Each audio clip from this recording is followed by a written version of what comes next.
I couldn't be more proud to be vice president to a president who has stood without apology for the sanctity of human life and for the freedom of religion of every American of every faith.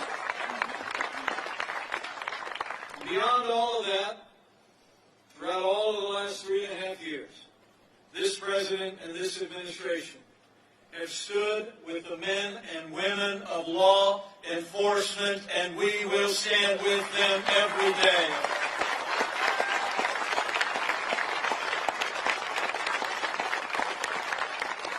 Now, President Trump and I know that the men and women who serve in law enforcement are the best of us.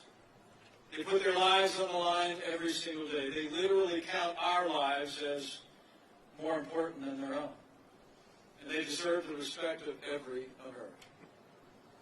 Now, to be clear, any incident involving the police use of force will always be thoroughly investigated, but there is no excuse for the rioting and looting that we have seen in Kenosha and in cities across the country. And this violence against civilians, against property, and against law enforcement must stop, and it must stop now.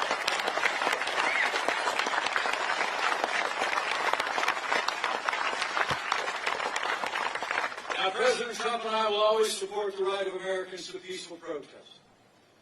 But rioting and looting is not peaceful protest. Burning businesses is not free speech.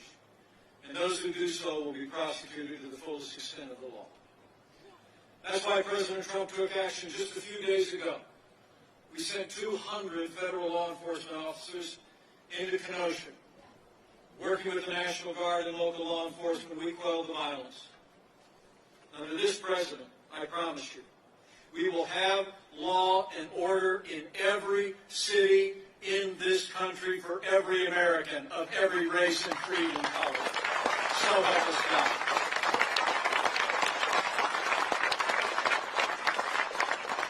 Now, for months, all Joe Biden talked about was peaceful protesters as the American people watched businesses and communities in our major cities burn. Last week, Joe Biden, after 3 months of silence, spoke out against violence in every form it takes. But right after he said that, he criticized law enforcement.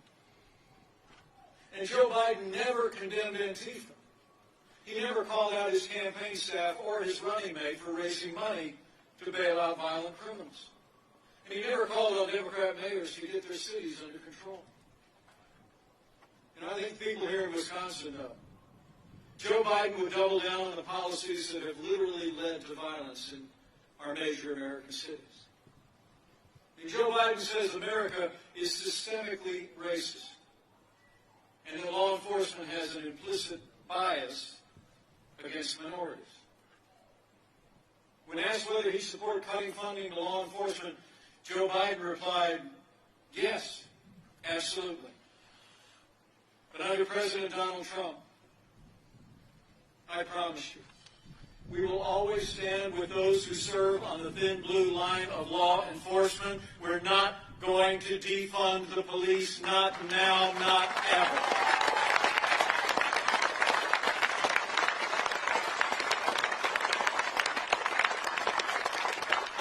Now, President Trump and I know what you all in Wisconsin know.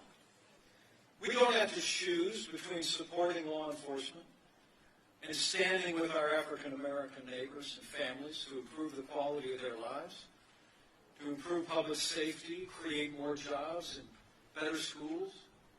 And for the first day of this administration, we've done both.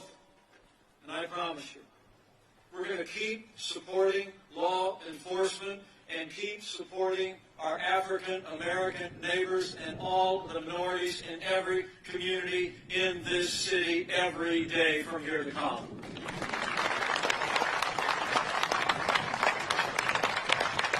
So in 3 short years, with the support of the people of Wisconsin, we rebuilt our military, we revived our economy, we stood for our liberties and for law and order. The result? I can tell you, having traveled to more than 30 countries as your vice president, America is respected in the world